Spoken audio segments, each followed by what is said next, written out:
क्या आप अपने फ्यूचर में ऐसा कोर्स करना चाहते हैं जो आपकी हॉबी में भी हो और आपको बेटर फ्यूचर अर्निंग रिसोर्स भी बन पाए? सो फ्रेंड्स, यहाँ पर आज इस वीडियो में मैं आपके साथ +2 के बाद आप क्या क्या कोर्सेज कर रहे हैं, चाहे आप कॉमर्स फील्ड से हैं, आर्ट्स फील्ड से हैं, साइंस फील्ड से हैं, मेडिकल फील्ड से हैं, ठीक है, किसी भी फील्ड से हैं, तो इतने सारे कोर्सेज अवेलेबल हैं जिनके नाम तक हमें मालूम नहीं होते। तो वो पूरी की पूरी लिस्ट, उनके रिलेटेड जो कॉलेजेस हैं, कौन से कॉलेजेस, वो चीज़ें आपको कोर्सेज आप वहाँ पर जाकर कर सकते हैं। ईच एंड एवरी इंफॉर्मेशन यहाँ पर आपको मिलने वाली है। तो अगर आप एक पेरेंट हैं तो आपके बच्चे के लिए आप बहुत बेटर डिसाइड कर पाएंगे। और अगर आप स्टूडेंट हैं, अभी आपने +1 में हैं या फिर आप +2 के फाइनल एग्जाम्स देने वाले हैं, तो ये चीज़ आपको बहुत हेल्प करने वाली है आपका फ्यूचर कोर्स डिसाइड करने के लिए। सो फ्रेंड्स, बहुत बहुत स्वागत है आप सभी का मेरे चैनल शायना गोयल पर। मैं हूँ आपकी दोस्त, आपकी होस्ट। सो देखिए, +2 के बाद एक होता है कि 10th के बाद हमने डिसाइड करना होता है, एक डिसीजन लेना होता है कि कौन से कोर्स में एंटर किया जाए। उसके बाद टर्न आती है कि +2 के बाद हम ऐसा बच्चे को कौन सा कोर्स करवाएं जिसमें उसको इंटरेस्ट भी हो और आगे जाकर उसका स्कोप भी हो। ठीक है, तो कुछ कोर्सेज हम इधर से पता करते हैं, उधर से पता करते हैं ना। लोग कॉमन चीज़ें बताते हैं कि BSc कर लो, BTech कर लो, या फिर BA कर लो, BCom कर लो। इनके अलावा भी बहुत सारे कोर्सेज हैं जो यहाँ पर आपको देखने को मिलने वाले हैं। अगर आप इंजीनियरिंग की बात कर लो तो इंजीनियरिंग में किस किस फील्ड में आप इंजीनियरिंग कर सकते हो, कौन कौन से सब्जेक्ट्स उसमें अवेलेबल हैं, उसकी पूरी की पूरी डिटेल यहाँ पर हम देखने वाले हैं।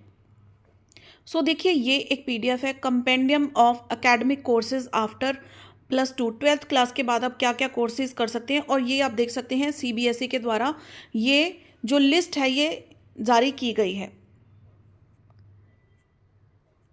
सो बेसिकली एक बार आप लिस्ट ऑफ कोर्सेज देख लीजिए, उसके बाद एक एक कोर्स की डिटेल, उसके कॉलेजेस, कौन कौन से कॉलेज हैं, कहाँ पर हैं, ईच एंड एवरी इंफॉर्मेशन यहाँ पर है। आप वो देखकर उसकी डिटेल फर्दर आप एक्सप्लोर कर सकते हैं, सर्च कर सकते हैं। सो देखिए, जैसे अगर हम बात करें इंजीनियरिंग की, जो बच्चे इंजीनियरिंग करना चाहते हैं, एरोनॉटिकल इंजीनियरिंग है, aerospace, architecture, automobile engineering, biomedical engineering, biotechnology, तो इंजीनियरिंग के ही इतने सारे आपके फील्ड्स हैं जिसमें आप खुद को एनलिस्ट कर सकते हैं।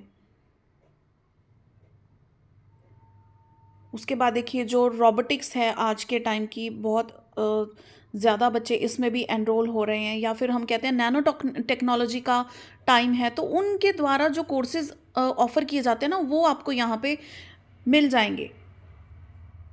Then you can see earth science और ज्योग्राफी, एनवायरमेंटल साइंसेज, फिशरीज है, हॉर्टिकल्चर है, फूड टेक्नोलॉजी, जूलॉजी। तो ये सारे के सारे कोर्सेज हैं जो आप +2 के बाद कर सकते हैं।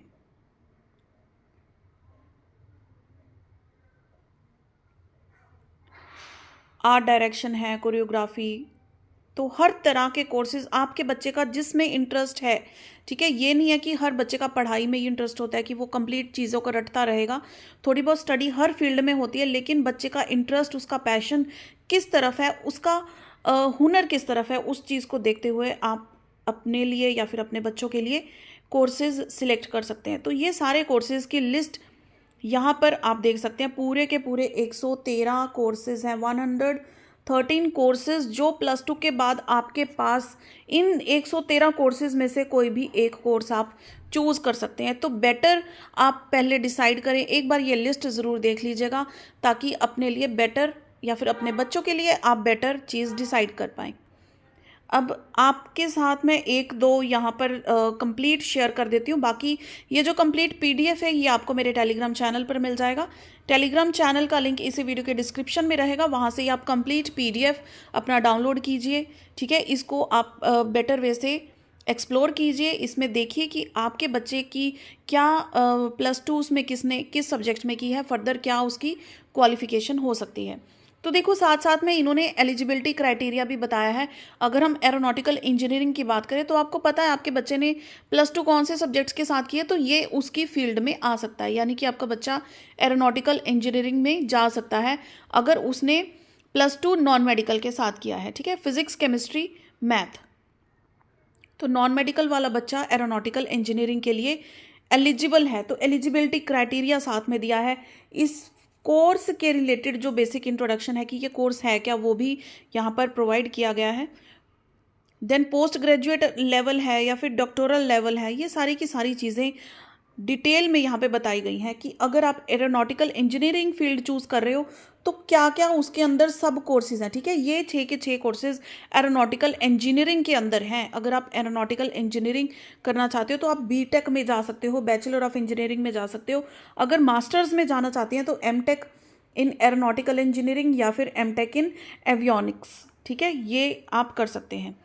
अब बात आती है इंस्टीट्यूट्स की। अब हमने कोर्स तो देख लिया कि कौन कौन से इंस्टीट्यूट्स ये कोर्सेज ऑफर करते हैं। तो यहाँ पर एक बेसिक सी लिस्ट दी होती है, ठीक है, एक ओवरव्यू सा दिया होता है ताकि आपको एक रास्ता दिखा सके। बाकी डिटेल आपको खुद को सर्च करनी पड़ेगी उस चीज़ के रिलेटेड, कोई जो फी स्ट्रक्चर है, ठीक है, या फिर क्या वहाँ पे फैसिलिटीज़ एंड ऑल, वो सारी आपको डिटेल खुद से देखनी होगी। देन नेक्स्ट हम देख लेते हैं एरोस्पेस इंजीनियरिंग। 2-3 हम देखेंगे, बाकी आप PDF डाउनलोड करके अच्छे से देख सकते हैं। एरोस्पेस इंजीनियरिंग की बात करें तो देखो इंट्रोडक्शन में प्रॉपर दिया हुआ है। ये एक ब्रांच है इंजीनियरिंग की जो डील करती है with the research, design, development, construction, testing of aircraft and spacecraft, ताकि बच्चे को पता लगे कि अगर मैं एरोस्पेस इंजीनियरिंग में जा रहा हूँ तो उसमें करना क्या है। ठीक है, इंटरेस्ट के अकॉर्डिंग यहाँ पे डिटेल दी हुई है उस चीज़ की। तो एलिजिबिलिटी क्या रहेगी, 10+2 with physics, chemistry, maths और equivalent examination. The IITs consider score of JEE and other institutions have their own separate entrance exams. ठीक है, हर चीज़ की जो माइन्यूट डिटेल्स हैं वो यहाँ पर बताई गई हैं।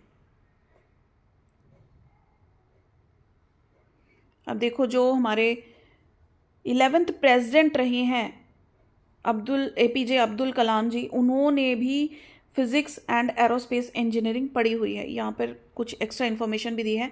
जो बच्चे आर्किटेक्ट में जाना चाहते हैं, डिज़ाइनिंग, लाइक अगर कोई घर बनाना है, छोटी सी एग्जांपल लेके चलते हैं, तो वो भी कौन, आर्किटेक्ट पहले उसको डिज़ाइन करता है, ठीक है, फिर वो जो है प्लान पास होता है, फिर घर बनता है। तो बहुत सारी जो बड़ी बड़ी बिल्डिंग्स हैं, रिजॉर्ट्स बनते हैं, हॉस्पिटल्स, होटल्स बनते हैं, वो सारे डिज़ाइंस जो है एक आर्किटेक्ट बनाता है। उसी की बेसिक जो इंजीनियरिंग है, यानी कि सिविल फील्ड के साथ सीधा सीधा डायरेक्ट रिलेशन है आर्किटेक्ट का। ठीक है, तो उसके रिलेटेड आपको साइंस स्ट्रीम से आपकी +2 होनी चाहिए। देन ये इंस्टीट्यूट्स जो हैं यहाँ पर दिए हुए हैं जो बेटर इंस्टीट्यूट्स हैं, ठीक है, बाकी हर जगह पर आपको इंस्टीट्यूट्स जो प्राइवेट होते हैं वो मिलते ही हैं। तो ये इन्होंने कुछ रिकमेंडेड इंस्टीट्यूट्स होते हैं जो ये आपको प्रोवाइड करते हैं। तो ऐसे ही हम देख सकते हैं artificial intelligence and machine learning, AI का ज़माना है, ChatGPT हर कोई यूज़ करता है, ठीक है, तो हम मेटा AI यूज़ करते हैं व्हाट्सएप में। तो ये सारी चीज़ें क्या हैं, AI के अंदर ही हैं, ठीक है। तो ये सारी चीज़ें आप यहाँ पे देख सकते हैं। कोर्सेज़ कौन कौन से आ जाते हैं अगर हम AI पढ़ना चाहते हैं। देखिए आज के टाइम का तो ट्रेंडिंग कोर्स है, अगर आप AI में जाना चाहते हो या फिर नैनो टेक्नोलॉजी में जाना चाहते हैं, एंड स्पेशली जो आर्किटेक्ट होते हैं, ये भी बहुत अच्छी जॉब है, ठीक है, बहुत अच्छी फील्ड है, क्योंकि इन चीज़ों का scope through out the time है। क्योंकि देखो हर जगह नई कंस्ट्रक्शंस होनी है, नए प्लान्स बनने हैं, नई जगह क्रिएट होनी है, तो उसके लिए आर्किटेक्ट की ज़रूरत हमेशा ही पड़ेगी।